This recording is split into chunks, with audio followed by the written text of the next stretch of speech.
Well, hello there. How is everyone? I hope you're well on this stupendous Saturday. That's it, baby. It's Saturday. You're looking absolutely amazing, by the way. I hope you're having a good weekend. It is early, however, so I hope you have a good weekend, because I doubt that you already haven't. You've probably only just woken up. But like I say, you're looking absolutely amazing. I hope your weekend is as amazing as you look. But anyway, let's get straight into the meat and potatoes. As I was looking over an article, and it was talking about Idaho and just the death penalty and where cases go and the corruption and when things are not done as they should and how that affects the outcome of death penalty cases. And I come across some pretty scary statistics, and it could be an indication of how this Idaho 4 case is already going and the likely conclusion of it. You may have seen this article, you may not. Certainly, if you haven't, it's going to open your eyes. Let's get into it. Check this out. This is craziness. This is absolutely craziness. So this actually comes from the Idaho Statesman. And it says, Kohberger defense, majority of death penalty cases overturned. But what's the data say? This is by someone called Kevin Fixler. And this was updated on the May 29th, 2025. The public defense for Idaho murder suspect Brian Kohberger recently asked that his Boise trial be postponed, citing highly prejudicial publicity for their client and insufficient time to prepare, which I think is fair dues. I think is fair. If the media don't want to play fair and they want to make it look like Brian Kohberger is guilty and these big people want to run with it and make and potentially taint the jury pool, then there should be repercussions for it. It's as simple as that. Either play fair or suffer the consequences. And that's not the only problem around this case either. But there we go.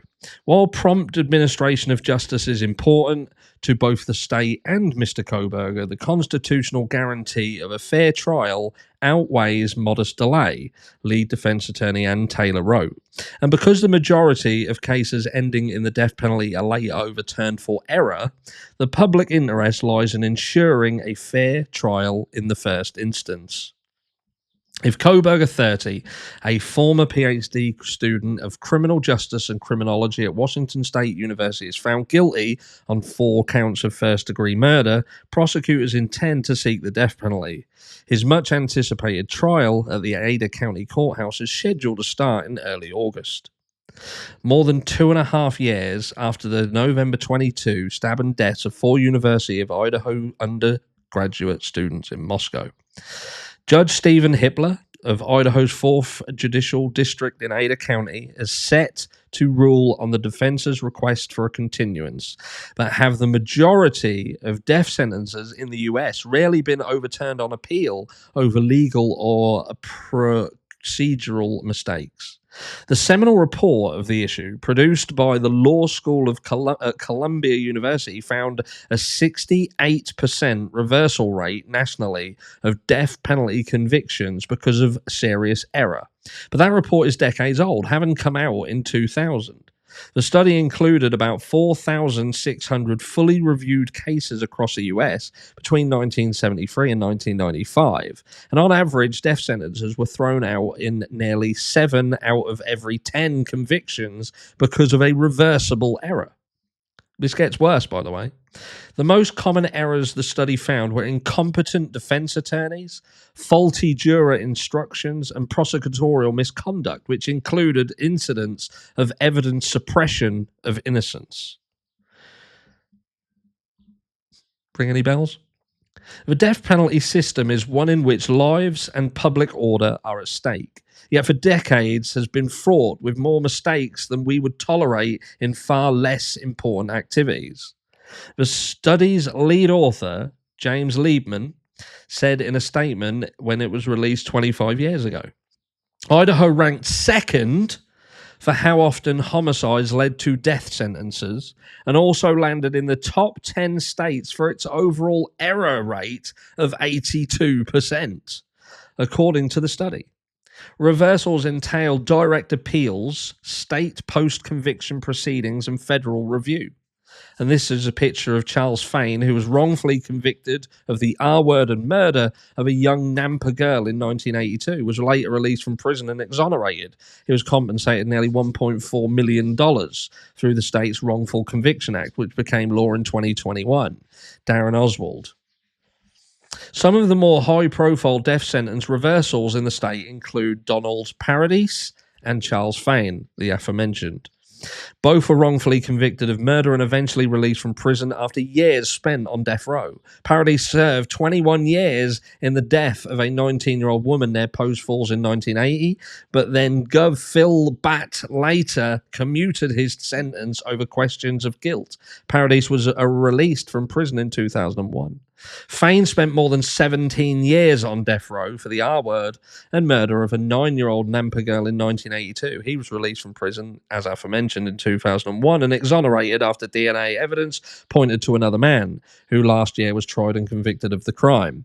And let's not forget that in the Idaho 4 case, there are multiple DNA sources around this scene of the crime that are currently seemingly being either buried or ignored.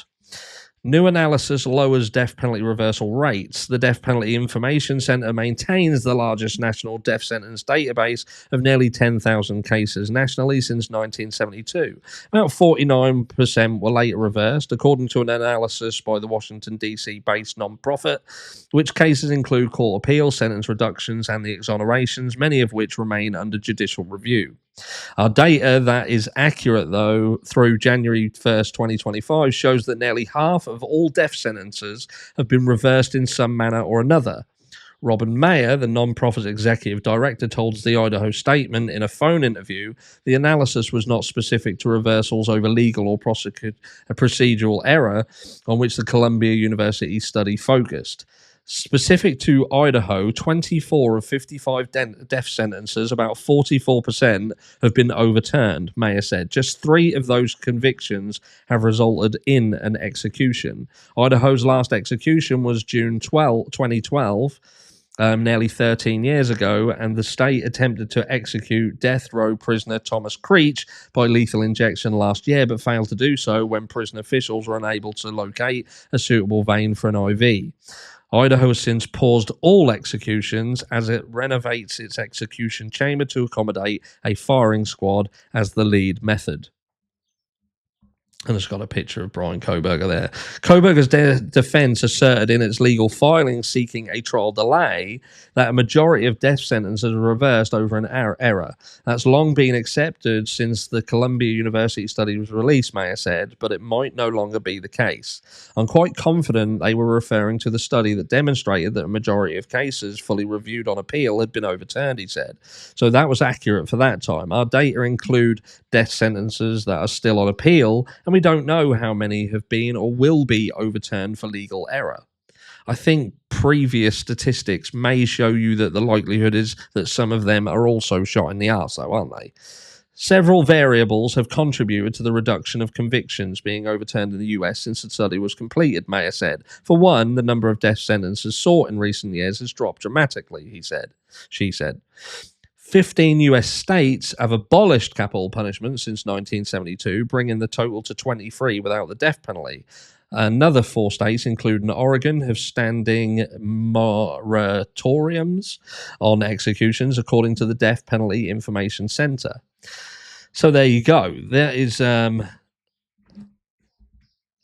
where we are with it. Obviously there's some pretty scary statistics to do with the errors, the errors and prosecutorial misconduct and just getting things wrong, and people having to spend decades of their lives in jail just to have their sentence overturned because of these aforementioned errors.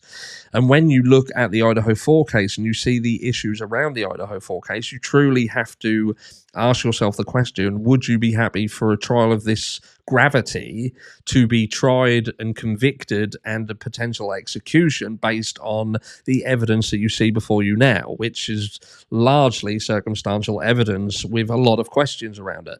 I do think that anybody who says that the trust us bro attitude with regards to some of the evidence around this case needs to, like I said in the video yesterday, give their fucking head a wobble. Because I think that when you're looking to execute an individual, then there should absolutely be no doubt. And I do feel that if there is a guilty conviction on Bryan Kohberger based on what we have already seen, I feel that the only way that will have come about is through a biased jury pool. And that is why it's very, very important at this stage, I believe, to at least pause things and reassess and see what needs to be done in order to guarantee that Bryan Kohberger can get a fair trial, which is his entitlement as per the his rights as a US citizen. Let me know down below what you think. What do you think to them statistics? Is that a concern, or is it something that you think means that there's a likelihood that this could be paused, step back and take a good think and look to do things properly? Because the eyes are all on this. The world is watching and they need to get it right. Love you all. Well,